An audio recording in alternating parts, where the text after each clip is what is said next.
महिन्याभराआधी 106% अधिक पाऊस बरसेल असं भाकीत हवामान खात्यानं वर्तवलंय। मात्र जसजसे दिवस उलटू लागले तशी पावसाच्या अंदाजाची टक्केवारी घसरू लागली आहे। त्यातच दरवर्षीच्या तुलनेत देशभरात गेल्या 15 आठवड्यात 22% पाऊस कमी झाल्याचं हवामान खात्यानं म्हटलंय। मान्सूनची वाटचाल धीम्या गतीनं असून आणखी काही दिवस जोरदार पाऊस बरसेल असं सध्या तरी हवामान खात्याला वाटत नाहीये। त्यामुळे येत्या 4 ते 5 दिवसात कर्नाटक, गोवा आणि महाराष्ट्रात मान्सूनसाठी आवश्यक परिस्थिती निर्माण होईल असा आशावाद भारतीय हवामान खात्याला आहे। वेळेत पाऊस न झाल्यास कृत्रिम पाऊस पाडण्याची सरकारची तयारी असल्याचं पाणीपुरवठा मंत्री बबनराव लोणीकर यांनी म्हटलं। ते जालन्यामध्ये पत्रकारांशी बोलत होते। गेल्या वर्षी पाऊस न झाल्यानं राज्य सरकारनं कृत्रिम पावसाचा प्रयोग केला, मात्र त्यात फारसं यश आलं नाही। मात्र यंदाही राज्य सरकार कृत्रिम पाऊस पाडण्याचा विचार करेल आणि सरकारची तशी तयारी असल्याचं देखील लोणीकर यांनी स्पष्ट केलं। यावर्षी चांगला पाऊस पडेल अशी आशा आहे।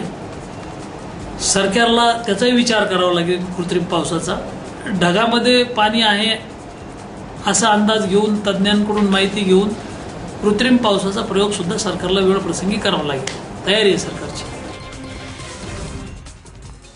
जलसंपदा मंत्री गिरीश महाजन यांच्यावर 5 एकर जमीन लाटल्याचा आरोप काँग्रेसनं केला। या जमिनीची माहिती निवडणूक प्रतिज्ञापत्रात न केल्यानं महाजनांनी राजीनामा द्यावा अशी मागणी काँग्रेसचे प्रवक्ते सचिन सावंत यांनी केली। 2002 मध्ये भुसावळ तालुक्यातील मणिपूर गावातील 5 एकर जमीन गिरीश महाजन यांनी कारखान्यासाठी घेतली। शेतकऱ्यांना कारखान्यात नोकरी देऊ असं आश्वासन देऊन ही जमीन घेण्यात आली होती। पण या जमिनीवर कारखाना उभा राहिला नसल्यानं शेतकऱ्यांना रोजगार देखील मिळाला नाही आणि त्यामुळेच आता गिरीश महाजन यांनी राजीनामा द्यावा अशी मागणी काँग्रेसनं केली आहे। सरळ खरेदी पद्धतीने त्यावेळेला कारखान्याने जमीन खरेदी केली। पण कारखान्याचा नियम असा आहे, कंपनी नियम असा आहे की 25 एकरच्या वर कारखान्याच्या नावावर जमीन खरेदी करता येत नाही। आम्हाला जमीनची गरज होती 80 ते 90 एकरची आणि म्हणून जवळपास 84 एकर जमीन त्यावेळेला आम्ही खरेदी केली, कारखान्याने खरेदी केली। त्यात 25 एकर जमीन कारखान्याच्या नावावर घेतली आणि बाकीची जमीन आहे ती डायरेक्टरच्या नावावर घेतली। म्हणून माझ्या नावावर सुद्धा 5 एकर जमीन त्या ठिकाणी आलेली आहे। कारखान्यासाठी शेतकऱ्याकडून खरेदी केलेल्या जमिनीची नोंद निवडणूक प्रतिज्ञापत्रात न करणं हा गुन्हा आहे आणि त्यामुळे गिरीश महाजन यांची आमदारकी रद्द करावी अशी मागणी राष्ट्रवादी काँग्रेसनं केली आहे। जळगावमधील राष्ट्रवादीचे नेते दिगंबर केशव पाटील यांनी या प्रकरणी निवडणूक आयोगाकडे तक्रार दाखल केली आहे। या बाबतीत राष्ट्रवादी काँग्रेसचे जळगावचे कार्यकर्ते निश्चित रूपाने कायदेशीर कारवाई त्यांच्या विरोधात करणार आहे आणि ही जी कारवाई ते जळगाव विभागातले कार्यकर्ते करतील त्याची माहिती आपल्याला आम्ही देत आहोत। एकनाथ खडसेंचे कट्टर विरोधक आणि शिवसेना आमदार गुलाबराव पाटील यांना अटक करण्यात आली। बनावट कागदपत्र तयार करून फसवणूक केल्याचा त्यांच्यावर आरोप आहे। त्यांना काल कोर्टासमोर हजर केलं असता 1 दिवसाची पोलीस कोठडी सुनावण्यात आली। जळगाव तालुक्यातील म्हसावद इथं पद्मालय शिक्षण प्रसारक संस्था आहे। मृत सभासद महारू काशीनाथ बेलदार कार्यकारिणी सभेला हजर दाखवून संस्थेची नवी कार्यकारिणी तयार केल्याचा त्यांच्यावर आरोप आहे। या प्रकरणी अर्जुन पाटील यांनी फिर्याद दाखल केली होती। राष्ट्रवादीचे नेते आणि माजी उपमुख्यमंत्री छगन भुजबळ यांचा जामीन अर्ज मुंबई उच्च न्यायालयानं फेटाळला। आरोग्याच्या कारणास्तव जामीन देण्यासाठी भुजबळांनी उच्च न्यायालयात धाव घेतली होती, मात्र कोर्टानं त्यांना कुठलाही दिलासा दिला नाहीये। त्यामुळे भुजबळांचा अर्थरोड तुरुंगातील मुक्काम वाढलाय। आपल्या वैद्यकीय चाचणीचा सरकारी रुग्णालयातील डॉक्टरांनी दिलेला अहवाल खोटा असल्याचा दावा भुजबळांनी गेल्या सुनावणीच्या वेळी केला होता, पण न्यायालयानं तो ग्राह्य धरला नाही।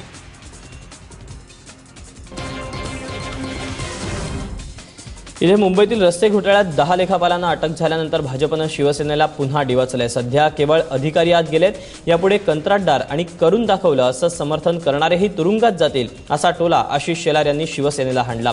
मुंबईतल्या रस्ते घोटाळ्यासंदर्भात भाजपनं महापालिका आणि विधानसभेत दोन्ही ठिकाणी आवाज उठवलाय। त्यामुळे ही कारवाई होत असल्याचं म्हणत शेलार यांनी कारवाईचं श्रेय भाजपकडे घेतलं। दरम्यान बुधवारी रात्री उशिरा आझाद मैदान पोलिसांनी पालिकेच्या 10 लेखापालांना अटक केली। काही ऑडिट मधले अधिकारी आत गेले आहेत, कंत्राटदारी जातील आणि काही दिवसात त्या कंत्राटदारांच्या मागे करून दाखवलेलं समर्थन करणारेही आत जाण्याची स्थिती येऊ शकते आणि म्हणून या भ्रष्टाचाराच्या विरोधात भारतीय जनता पार्टीचा संघर्ष चालू राहतो।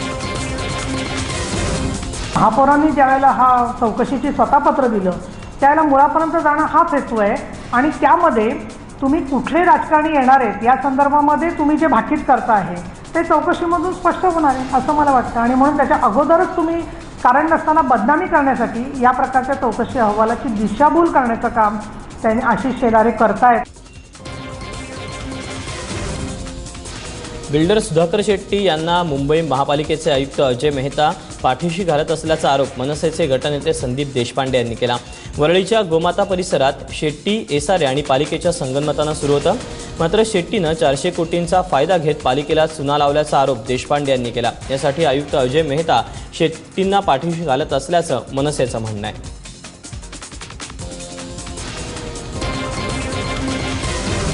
ज्या कंत्राटदारांनी खोटी कामं केली त्यांच्यावर तुम्ही FIR केले, त्याच्याबद्दल आम्हाला काय म्हणायचं नाही. जे आमचे ज्युनियर अधिकारी होते त्यांच्यावर FIR झाले, त्यांचं सस्पेन्शन झालं. परवा ऑडिटवाले जे होते त्यांच्यावर FIR झाला. मग सुधाकर शेट्टीला का वाचवण्याचा प्रयत्न आयुक्त अजय मेहता करतायत. गेल्या काही दिवसांपासून राष्ट्रवादीनं आपला सहकारी असलेल्या काँग्रेसला टार्गेट करण्यास सुरुवात केली. शरद पवारांपाठोपाठ आता राष्ट्रवादीचे ज्येष्ठ नेते प्रफुल्ल पटेलांनी काँग्रेसवर निशाणा साधला. काँग्रेसला सत्तेची मस्ती होती आणि याच मस्तीमुळे त्यांची ही वाईट अवस्था झाल्याचं वक्तव्य पटेल यांनी केलं. त्यामुळे या कमकुवत झालेल्या काँग्रेसच्या भरवशावर सत्ता परिवर्तन होणार नसल्याची टीका पटेलांनी केली. राज्यसभेवर निवडून गेल्यावर प्रफुल्ल पटेल यांच्या सत्कार सोहळ्याचं आयोजन चंद्रपुरात करण्यात आलं होतं. कि कांग्रेस की इतने सालों की जो सत्ता रही है उस सत्ता की भी उनको भी जरा ज्यादा ही मस्ती रही है. और इसीलिए आज कांग्रेस के हाल देखो. हम तो महाराष्ट्र की पार्टी है और कुछ राज्यों में छोटी पार्टी है, लेकिन जो अपने आप को इस देश के जमींदार और चौधरी समझते थे, आज उनकी परिस्थिति पूरे देश में क्या हो रही है कि आज कांग्रेस ये अकेली और ताकतवर पार्टी नहीं रही है.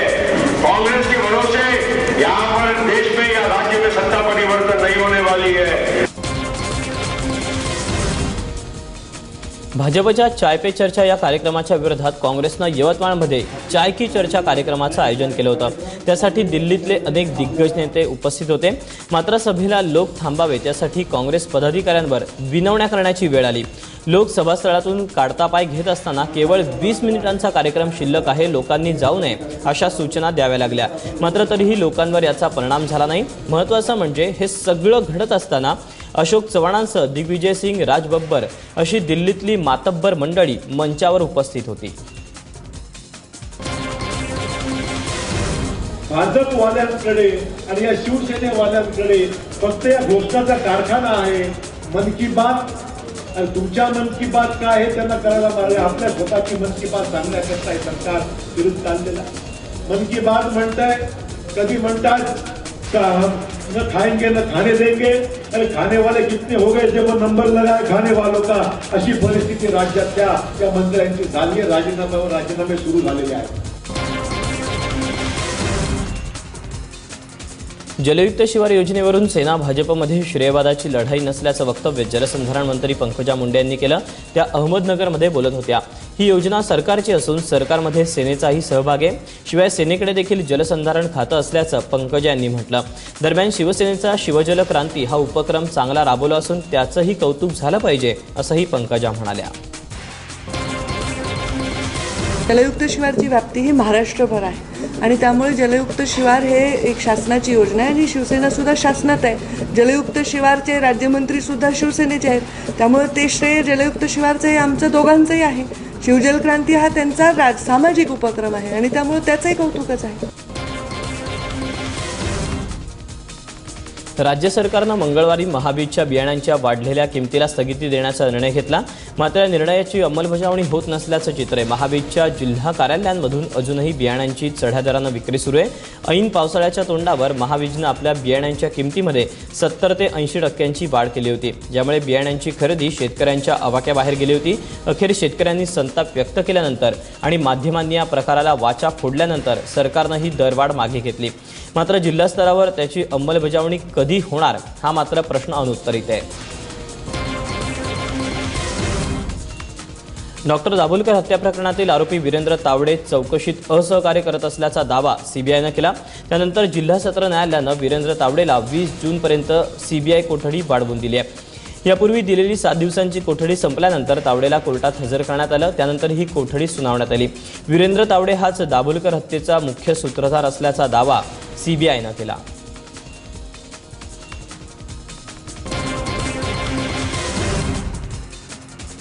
डॉक्टर वीरेंद्र तावडे याच्या चौकशीतून डॉक्टर दाभोलकर यांच्यासह कॉम्रेड गोविंद पानसरे आणि प्राचार्य कलबुर्गी यांच्याही हत्येचे धागेदोरे समोर येऊ लागलेत। यामुळे कॉम्रेड पानसरे हत्येचा तपास सीबीआयकडे वर्ग करण्याची मागणी पानसरे कुटुंबियांनी केली।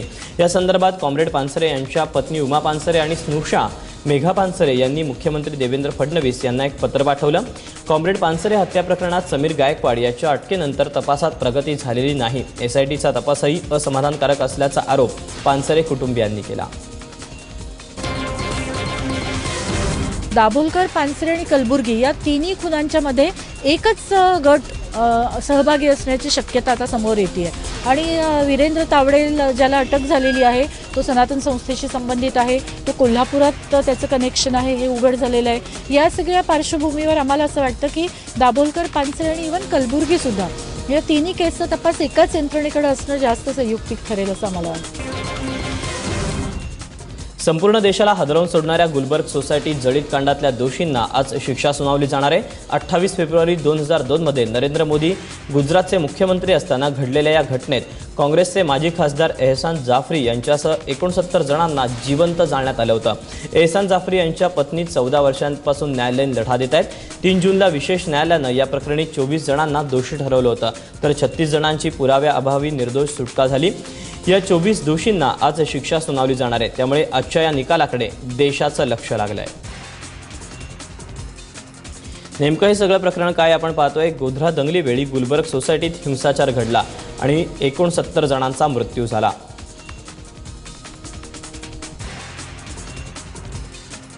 यामध्ये काँग्रेसचे माजी खासदार एहसान जाफरी यांचाही समावेश आहे। या खटल्यामध्ये एकूण 68 आरोपी होते, ज्यामध्ये 24 अजूनही दोषी आहेत, तर 36 जणांची निर्दोष सुटका करण्यात आली आहे आणि निर्दोष मुक्त करण्यात आलेल्यामध्ये भाजपचे नगरसेवक बिपिन पटेल यांचा समावेश आहे आणि गेल्या 14 वर्षांपासून हा खटला न्यायालयात प्रलंबित होता।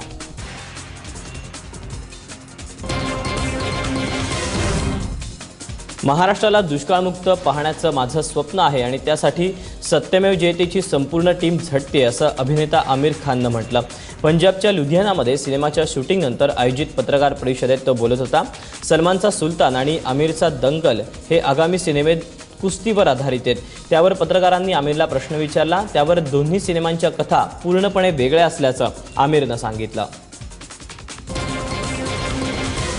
आप लोगों ने सुना होगा महाराष्ट्र में पानी की बड़ी दिक्कत है, तो हम लोग इस वक्त हमने शुरुआत की है महाराष्ट्र से और हमारा ये सपना है कि हम जो कोशिश चल रही है सरकार की भी और भी ऑर्गेनाइजेशंस इसमें काम कर रहे हैं, नाना पाटेकर भी इसमें काम कर रहे हैं, तो हम उसमें हमारा योगदान दें और हम सब मिलकर महाराष्ट्र को अगले 3, 4, 5 सालों में सूखा मुक्त बनाएं। 7व्या वेतन आयोगात करण्यात आलेल्या शिफारसींपेक्षा कर्मचाऱ्यांना तब्बल 30% अधिक वेतनवाढ मिळण्याची शक्यता आहे। 18 जूनला या संदर्भातला अंतिम अहवाल सादर होईल। त्यामुळे उत्तर प्रदेश आणि पंजाबमधील निवडणुकांच्या आधी 7व्या वेतन आयोगाची अंमलबजावणी होण्याची शक्यता आहे। हा प्रस्ताव मंजूर झाला तर कर्मचाऱ्यांना जुलै महिन्याचं वेतन हे नव्या शिफारसींनुसार मिळेल। ते 1 ऑगस्ट रोजी ही रक्कम खात्यात जमा होईल। देशभरातील 48 लाख केंद्रीय कर्मचारी आणि 55 लाख निवृत्त वेतनधारकांना याचा फायदा होईल। या 7व्या वेतन आयोगामुळे तिजोरीवरचा मात्र बोजा वाढणार आहे। 2012 आणि 13च्या माहितीनुसार राज्याचं उत्पन्न 1,36,712 कोटी होतं। 86,997 कोटी कर्मचाऱ्यांचे पगार आणि निवृत्त वेतनावर खर्च होणार आहेत। लोककल्याणकारी योजनांसाठी फक्त 49,915 कोटी रुपये शिल्लक आहेत।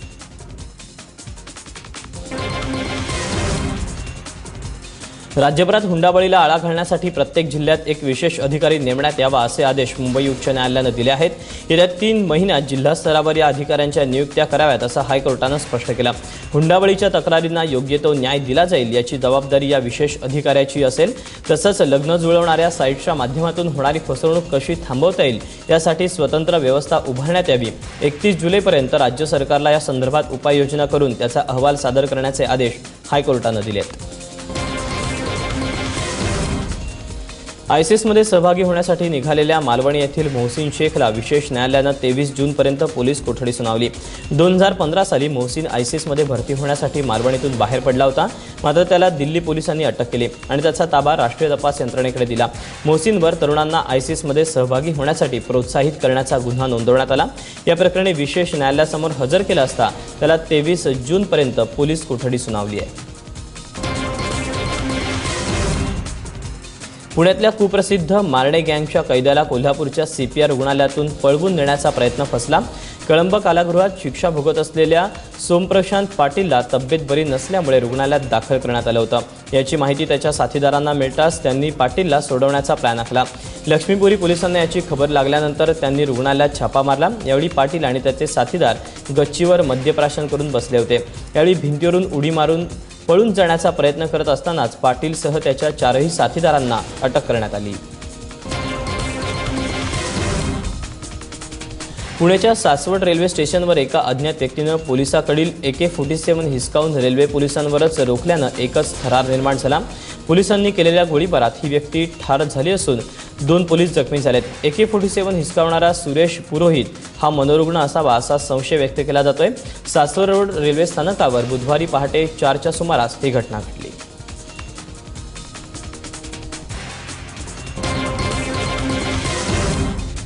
मुंबईत नोकरीचं आमिष दाखवून घर देण्याचं आमिष दाखवणाऱ्या तरुणीवर सामूहिक बलात्कार केल्याची घटना वसईत उघडकीस आली. या प्रकरणी वालीव पोलिसांनी 3 आरोपींना अटक केली. पोलिसांनी दिलेल्या माहितीनुसार पीडित तरुणी कराड रेल्वे स्थानकावर रडत होती. त्यावेळी आरोपी राजेश विश्वकर्मा याची नजर पीडित तरुणीवर पडली.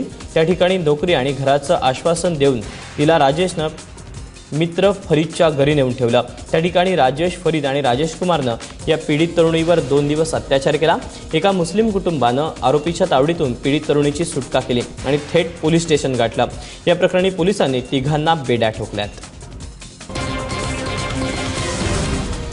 माउंट एव्हरेस्ट सर करून परतलेल्या राठोड दाम्पत्याचं पुण्यामध्ये मोठ्या उत्साहात स्वागत करण्यात आलं. दिनेश आणि तारकेश्वरी हे पहिलंच जोडपं ज्यांनी एकत्रितपणे एव्हरेस्ट सर केला. विशेष म्हणजे हे दोघेही पोलीस दलामध्ये कार्यरत असून त्यांच्यावर सर्वच स्तरातून कौतुकाचा वर्षाव होतोय. पुण्यामध्ये आल्यानंतर राठोड दाम्पत्यानं आपण पुन्हा एकदा दुसऱ्या स्वर्गात आलो असल्याची भावना व्यक्त केली. टॉपवर जाऊन तिरंगा जेव्हा आम्ही फडकवलं त्यावेळेस असं ऊर भरून आला होता आणि असं म्हणजे तिथं गेल्यानंतर मित्र आणि आपले जे दुश्मन आहेत सगळ्यांची आम्हाला आठवण आली आणि तेच आमचा खूप मोठा अनुभव होता आमच्यासाठी. संत ज्ञानेश्वर महाराजांची पालखी ओढण्याचा मान आळंदीमधील संतोष वहिले यांच्या बैलजोडीला मिळाला. आषाढी वारीसाठी 27 जून रोजी माऊलींची पालखी पंढरपूरकडे प्रस्थान करेल. माऊलींची पालखी ओढण्याचा मान मिळाल्यानंतर वहिले कुटुंबियांनी सर्जा राजाची वाजत गाजत मिरवणूक काढली. गेल्या 5 वर्षांपासून अर्ज करणाऱ्या वहिले यांना यंदा पहिल्यांदाच हा मान मिळाला.